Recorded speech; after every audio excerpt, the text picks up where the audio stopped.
TV. Um, y'all, I'm gonna be reacting from the sauce today. Y'all know she throw down with some knowledge.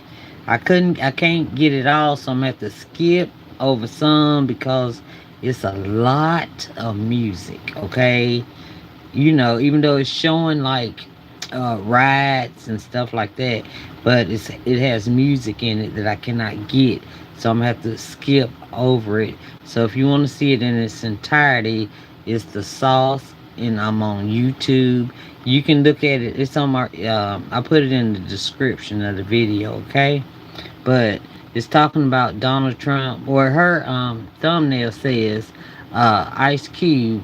This might be the end for Donald Trump and Elon Musk after this new footage. And she got new footage and big bold letters.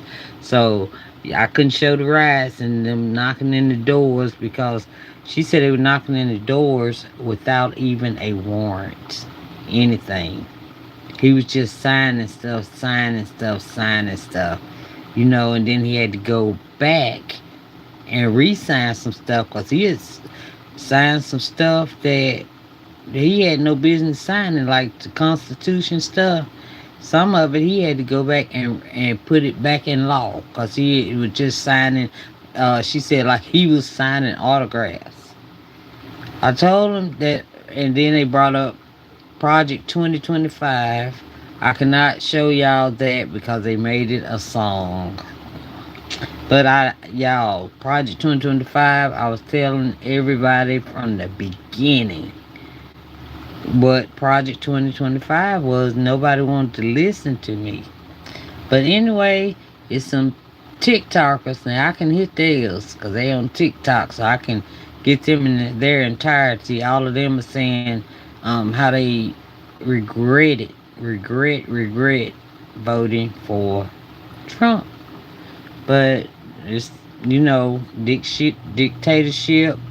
First day, and the people that know what dictatorship looks like are letting us know that that is what this is. It's starting like right now. All right, so I'm gonna let y'all make up your own minds, all that kind of stuff. But I'm just letting you know I'm gonna have to skip over some because it's a lot of music. Okay, but I think it's important enough to get. Okay, so let me let you see. 1 second. Source for celebrity news. Check this Okay. out. As you already know, ever since Donald Trump has stepped back into the Oval Office, the Donald has been in the White House doing way too much.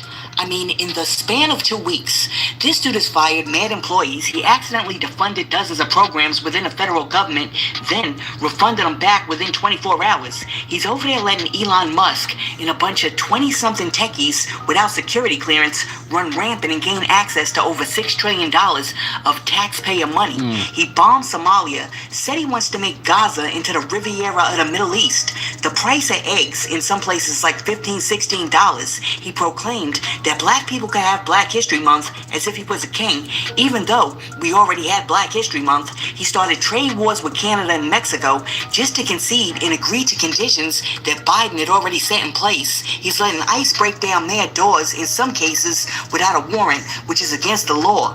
He's over there acting like Congress doesn't exist and just signing executive orders like he's signing autographs in front of the paparazzi. He violated the Constitution about 102 times. He defunded aid to South Africa, accidentally deleted part of the U.S. tax code because the word inclusion was in it, is trying to dismantle aborted education, and blamed a plane crash on DEI. All the while, magically implementing Project 2025 line by line, while at the same time saying he don't know nothing about Project 2025. Interesting. Let's see what D.L. Hughley has to say about this whole situation. So, Okay, I'm gonna let D.L. Hughley also play in its entirety. That way, everybody can. Sorry. That way, everybody can get the message. Okay, but some stuff I'm gonna have to skip. And shout out to the source. And okay, let's keep it moving. All right. remember During the election cycle, there was all the talk about how expensive eggs were and how that would be addressed immediately. But initially, in Donald Trump's first few days, the January 6ers, they were all released, up to 1,500 of them, two of which, I think, two have gone back to jail, and one was actually shot by a police officer in altercation just a few days after getting out of prison. So that tells you how the history of some of these people. The other thing they did right away was to try to criminalize DEI. It's not just to strip it, but to criminalize it, make it criminal. DEI. And the other thing they did was to immediately start deporting immigrants on all levels. They just started deporting immigrants. So eggs are high, and your response to that is to release a bunch of cop eaters. Then to start removing illegal immigrants, many of them in the agricultural field, and then to criminalize DEI. None of which has had an impact as to date on the things that people were the most concerned about initially, which was the price of goods and food and services, right? And interestingly enough, so we have a convicted felon releasing other convicted felons and telling us that he initially is going to remove, in his first phase of immigration, removing immigrants, he said it would be the criminals, right? But he also, before that, he passed a special order where immigrants ICE could go get immigrants in church, in school, and at work. Now, Did y'all hear that? Work, church, and school. That's where he can go get the immigrants at. Immigrants. Work, churches, and schools. Why not back alleys, nightclubs, stuff like that? But work, church, and school. Alright. Okay. Name me the gang leader that you catch working a shift at McDonald's. If they're criminals, why are they always at work, church, and school?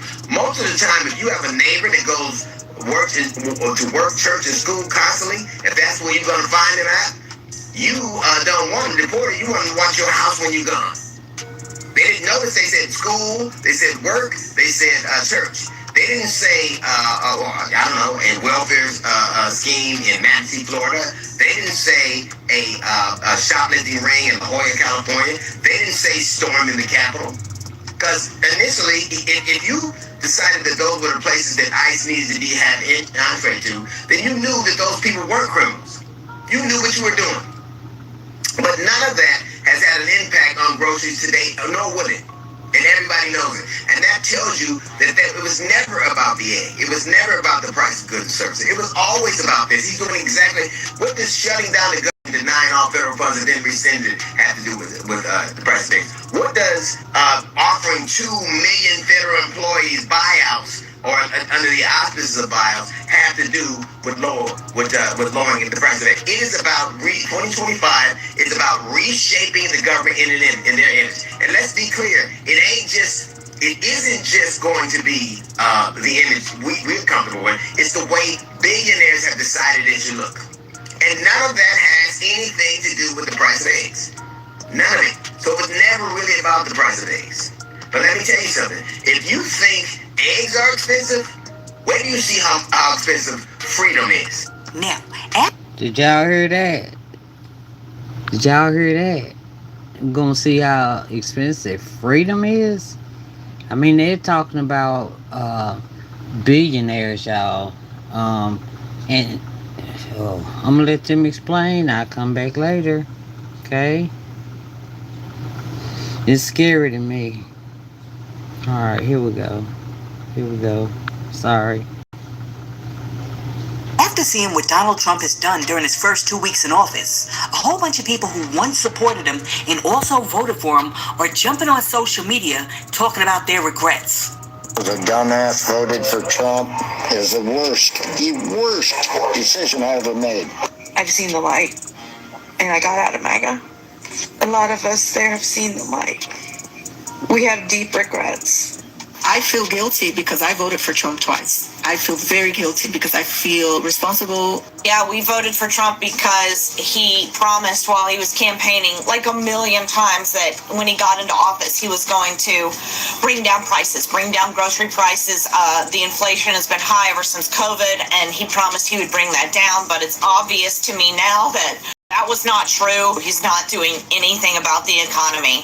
So, yeah, we totally regret our vote at this point. I was with Trump for 9 straight years. I'm disappointed. I'm very disappointed in Trump right now. I'm no longer rocking with Trump. I used to be a MAGA Republican, and now I've turned blue.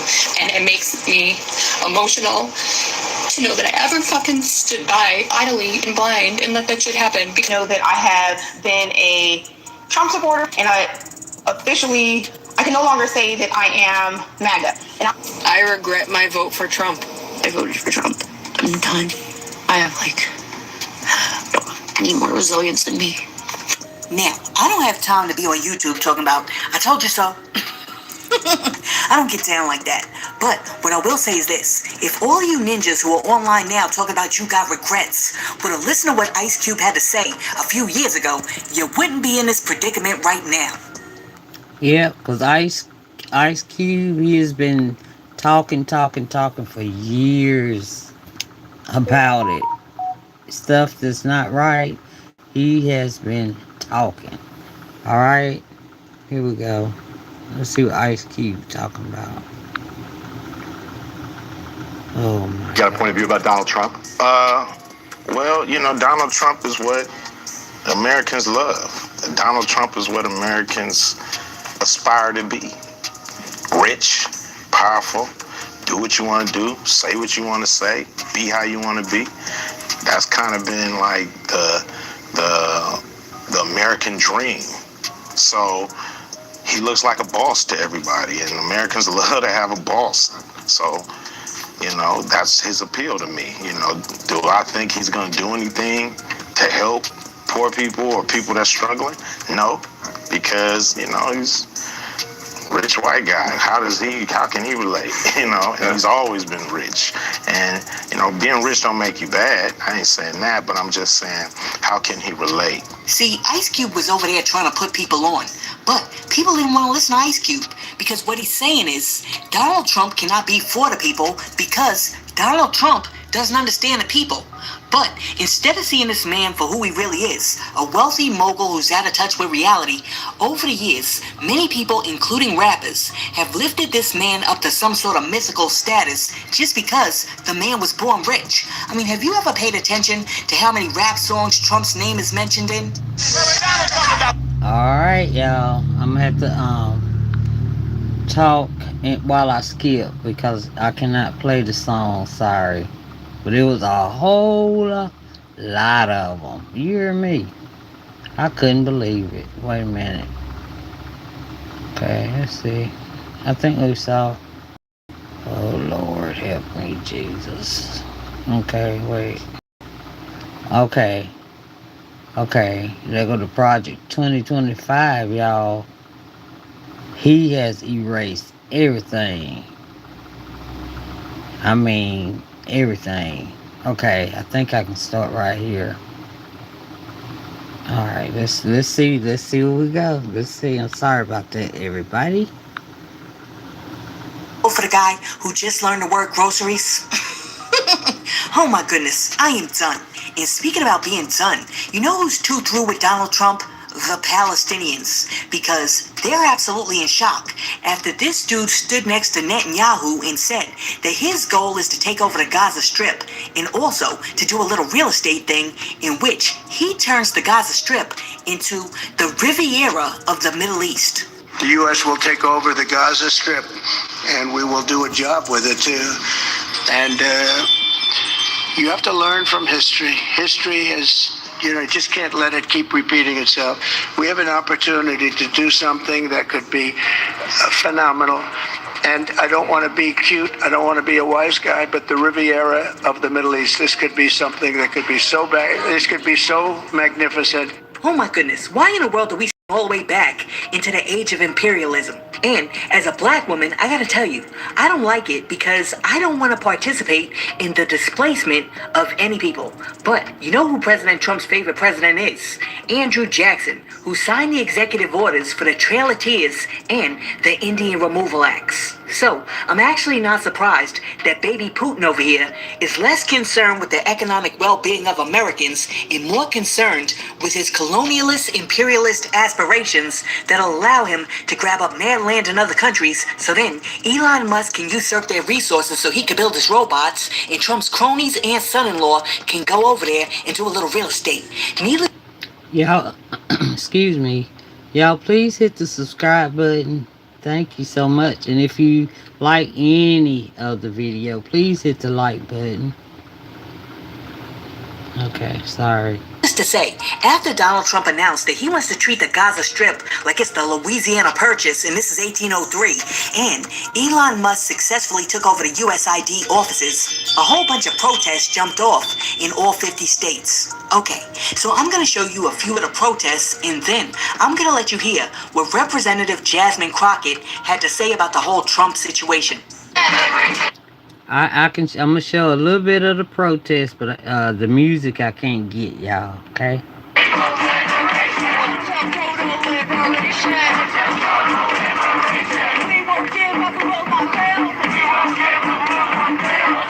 Hold on.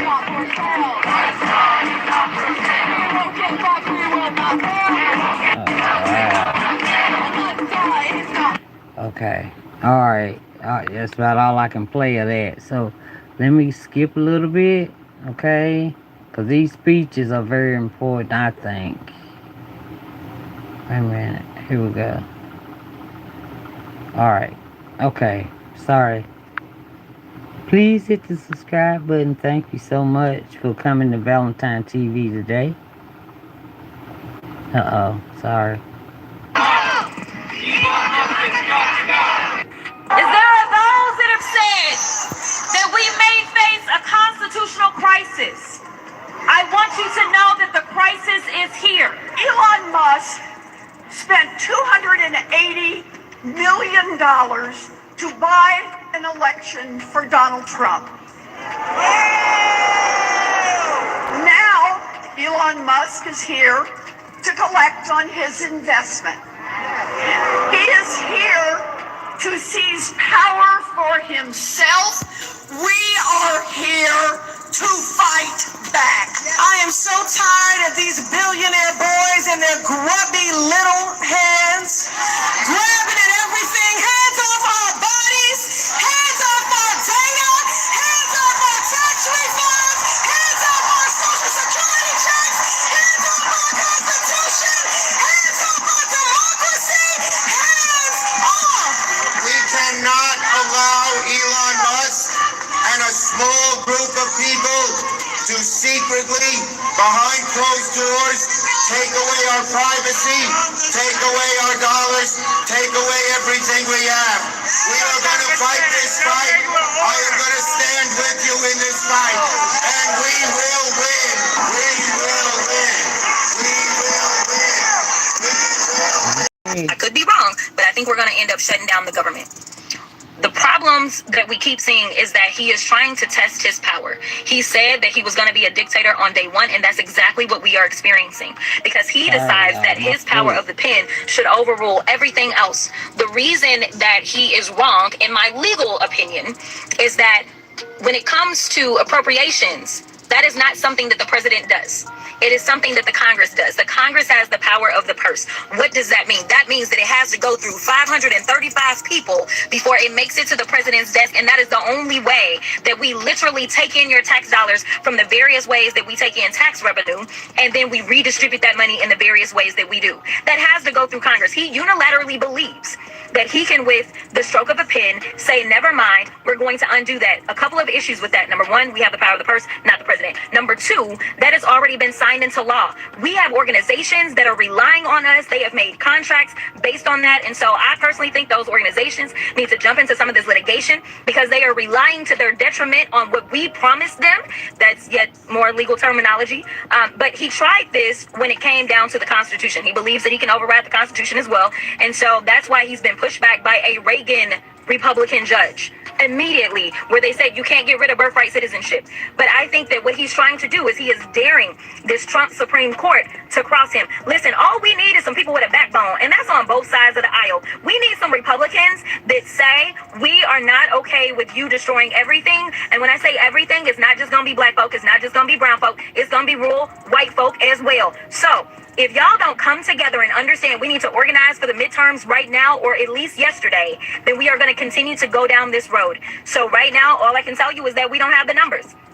I'm going to do everything that I can to say the Democrats need to stand together, and we need not give them anything. Because if they are not promising to do right by us, not to mention, even if we engage in negotiations, if he feels like he can just go ahead and take all the Democratic priorities out of whatever, then we also are going to be losing. So right now, I know everybody is panicking. I know everyone is upset, and I completely understand. All I can tell you is that hopefully we will have some judges, whether they are Democrats or Republican appointees, that will follow the law. This is very simple. What he is doing is lawless. He is lawless, and y'all decided that y'all wanted a thug in chief, and that's exactly what we got. We got somebody that showed y'all he don't have no respect for the law. He will continue to violate the law. He is violating the law. We will see if judges will continue to enable him. Now, after Representative Jasmine Crockett said that, and Representative Ilhan Omar said this. We talked about Trump wanting to be a dictator on day one, and here we are.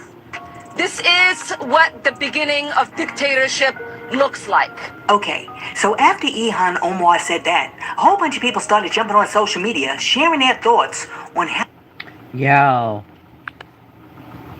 Y'all, they're telling us I mean, she look like she should know. There may be prejudice of me. I'm so sorry.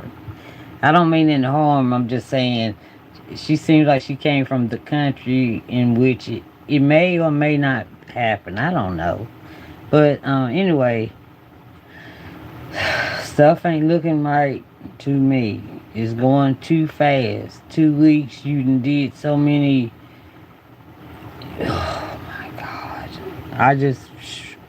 Okay, y'all, here, I'm gonna let it roll. I'm speechless.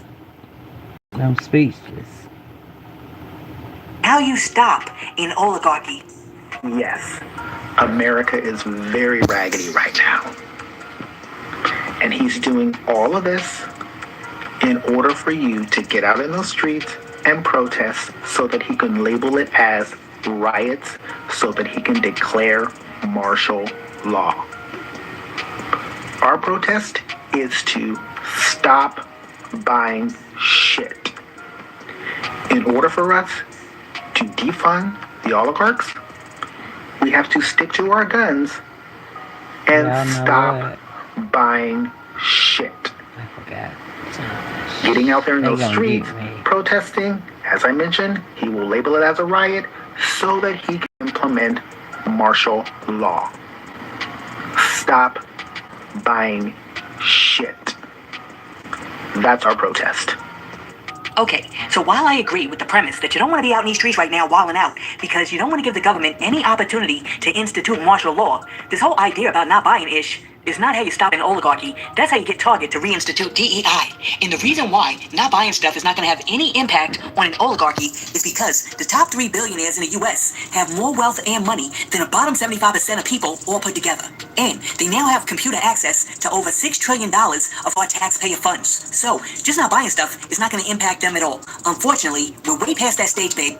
Overnight, sources confirming that Elon Musk has been given access to the U.S. Treasury Department's vast payment system. The move essentially puts the government's multi-trillion-dollar checkbook in the hands of the world's richest man, and his message about wasteful government spending has been clear. Your money is being wasted, and the Department of Government Efficiency is going to fix that. How much do you think we can rip out? I think we can at least $2 trillion.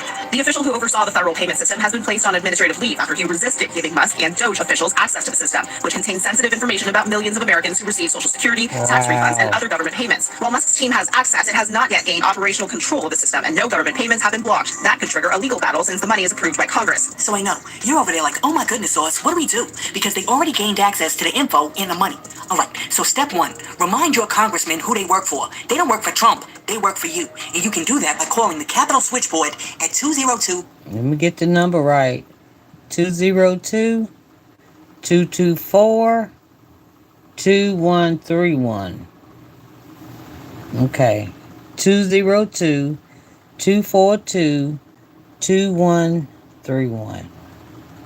224-2131. Once again, that's 202-224-2131. Two, we have got to stop it with all of the ideological and racial divisions. And we have to get united, because no one minority group can stop an oligarchy or a dictatorship on its own. The only way to do it is when we all band together to say, absolutely not. So, at some point, we're all going to have to learn that the bottom 75% of Americans have more in common with each other than we like to admit. I mean, for real, when it comes to dictatorships, poor white people need to understand that they're just Negroes without melanin, and they're also at risk of getting thrown under the bus too. So, that means that when we as black people start marching because our civil liberties are being violated, you need to be out there marching with us too. Because guess what? Even though most of our ancestors were brought over here on slave ships and yours weren't, we're all in the same boat now, baby.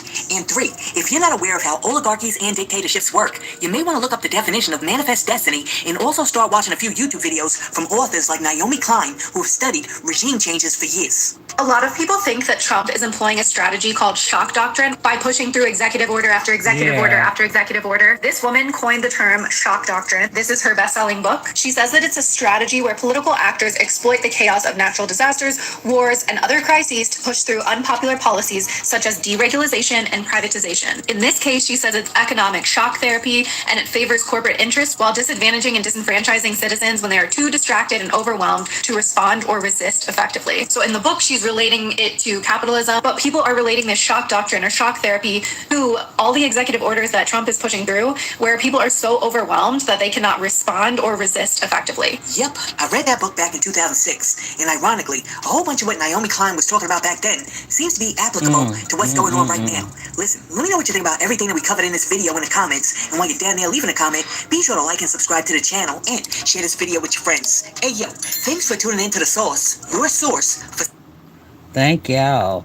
And you can find the sauce on, I got on YouTube, and she's always also in the description of the video.